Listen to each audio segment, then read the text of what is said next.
Pure silence is a state of no thing, an eternal void of infinite potential. And through the power of focused intention, this vast sea of emptiness is sent into motion. Hindu mythology describes this initial movement as a subtle sound vibration from which all shapes and forms are manifested in the material world. Western monotheism operates on the same principle as told in the first 3 lines of the Old Testament. Cymatics, chemotropic laser scrying, and acoustic weaponry are just a few modern representations of this ancient understanding that sound generates geometric form and profoundly affects the structure of matter.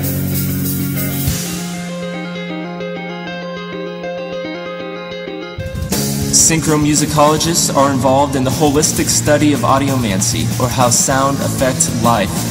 This requires an investigation into the structure of holographic sound, the mechanics of Western tonality, and conditioned responses to pop music archetypes.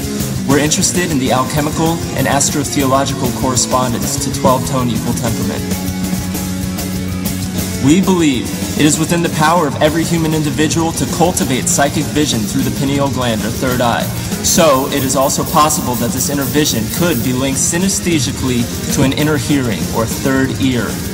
The third ear does not have a localized gland and has thus been overlooked by modern science. Yet we know, from experience, that heavenly music of the soul is available to those who have ears to hear it.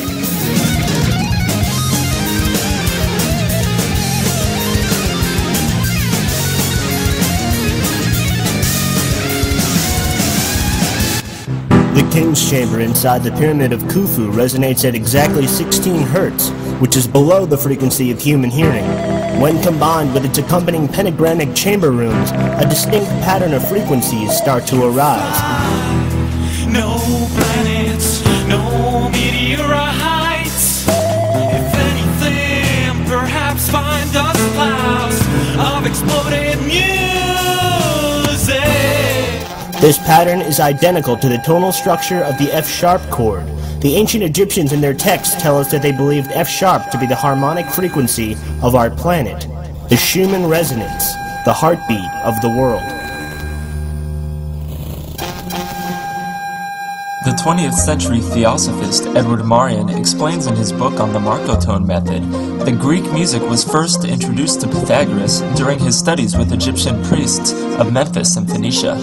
His harmonic theory belongs to the Hermetic philosophers of Osiris, Horus, and Isis. We can trace its origin to the Orphic lyre, or scale of Orpheus, which tradition says he received from Apollo, the god of light. To this day, Greek modes are used in all genres of Western music. The 12-tone system is derived from the tetractys, or theory of harmonic ratios. Paul Foster Case, a prominent member of the Hermetic Order of the Golden Dawn, integrated this 12-tone system into a table of correspondence which connected the zodiac, color wheel, and 12 single letters of the Hebrew alphabet. These are intended to enhance the study of tarot. The 12 tones are arranged clockwise, ascending chromatically, and are each tied to a primary, secondary, or tertiary color. When pitch is accounted for, this circle expands vertically into a cylindrical spiral, from which platonic solids are formed through the sounding of specific chords. Scarlet is associated with the first note of the apex of the circle. That note is C, and its complementary tone is F-sharp, which we now understood to be the resonant frequency inside the sarcophagus of the King's Chamber at the Pyramids of Giza. Music is undoubtedly a language system, and that language can be best seen as shapes. More accurately, shapes fitting into other shapes like pieces of a puzzle, as seen in this example from Tetris. Is not man's truest expression in song? Are not all the sums of all the universes qualified by the power of their chantings? The great breath, source of all vibration, as motion in waves of sound or light, embodies all things in the cosmos. There is strong evidence that dolphins are able to see with sound, much like humans use ultrasound to see an unborn child in the womb. They have evolved an ability to translate dimensional information from their echolocation sonic beam.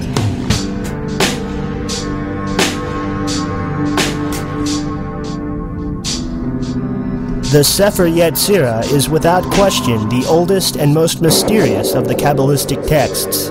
It seems to create the mystical cube of space, as each of the 22 keys of the tarot, and thus each of the 22 letters of the Hebrew alphabet, are associated with its design. To Plato, this simple shape represented the element of earth.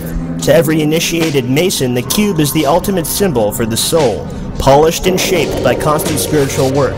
In the emblematic language of alchemy, the cube is the body, whereas the sphere is the spirit. The cube of space, like the better-known Kabbalistic diagram, the Tree of Life, can be interpreted as the map of the soul's journey towards unity with the divine. The three-dimensional nature of the cube makes it more complex of the two glyphs, and perhaps is the reason why so little has been written about it. The combination of geometry, sound, and numbers that is found within the Sefer Yetzirah was fundamental to both the Pythagorean and Hebraic traditions.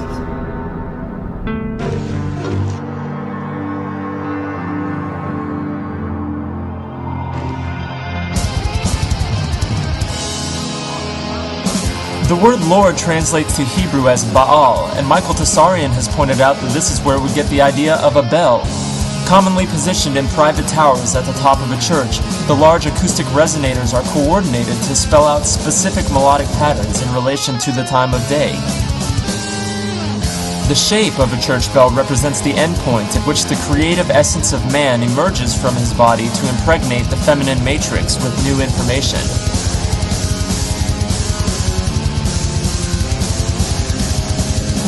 Sound impregnates our minds with new ideas.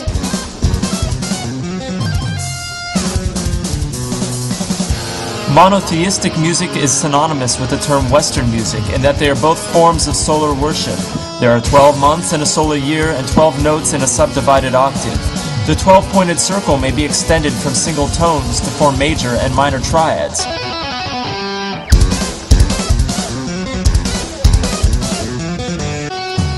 There are 24 hours in a day divided into day and night. Thus we see that music is directly related to time. As any techno-cultural aficionado will enthusiastically tell you, the 21st century is the century of convergence. There are prophecies abound that this synthesis of communicative modes and cross-pollination of technological functionality is merely a stepping stone towards realizing some kind of fully integrated Übermensch. Eventually, our ability to communicate with and comprehend each other will accelerate to the point where humans morph into sophisticated telepaths. As we have seen, there is a similarity between visual harmony as mapped by the circle of complementary colors and auditory harmony as mapped by the circle of fifths. The scientific synthesis of this came a millennia after Hindu sages started using similar knowledge to manipulate the energetic body. Just as a chakra's vow is intonated in order to open its potentials, so too is its color often emphasized in contemplation or decoration to engineer certain states of mind. This discipline, called chromotherapy, seeks to correct imbalances in a person's energetic body by activating subtle energy centers through sympathetic resonance with the appropriate colors.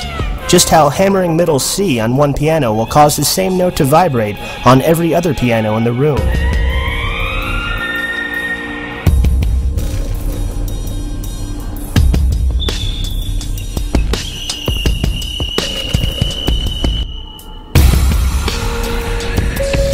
Aesthetically represented as a cosmic spiderweb, the cymatic form of the octagon as shown in synchronistic research is strongly correlated both architecturally and spiritually to the Stargate.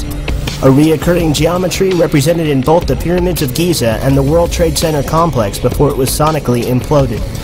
The exterior of the towers of course resembled a tuning fork or trident design, and their collapse created a massive wave of energetic consciousness intonation. We as a race had our strings pulled into tune, and this was followed by an unprecedented clarity of collective vision. You can learn to play a piece of music one way, or you can learn to play a piece of music in an infinite number of ways. And that's the true power that comes with learning the language of music instead of learning how to play one note at a time.